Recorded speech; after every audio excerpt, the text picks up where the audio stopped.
నువ్వు పరిస్థితులన్నీ వ్యతిరేకంగా వెళ్ళిపోతున్నా నువ్వు బాధపడకు. ఎందుకంటే నీ ప్రార్థన ఎవరికి వినబడింది? దేవునికి వినబడింది. చాలాసార్లు మనం ప్రార్థన చేస్తాం. ఎందుకంటే మనము దేవుని నమ్మి మందిరానికి వెళ్తున్న క్రైస్తవులం కాబట్టి విల్ ప్రే చేస్తాం.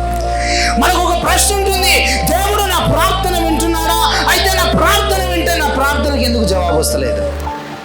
నా ప్రార్థన వింటే ఎందుకు ఈ పరిస్థితులు ముందు కొనసాగలేదు? ఎస్, దేవుడు సెలవిస్తున్నాడు, ఆయన నీ ప్రార్థన విని ఉన్నాడు. మీరు గమనించండి, నీ ప్రార్థన పరలోకం వెళ్ళకుండా ఏ సైతాను ఆపలేడు. నీ ప్రార్థన దేవుని చెవిలో పడకుండా ఏ సైతాను ఏ దురాత్మలు కూడా ఆపలేవు. ఎందుకంటే when you pray, God listen to you.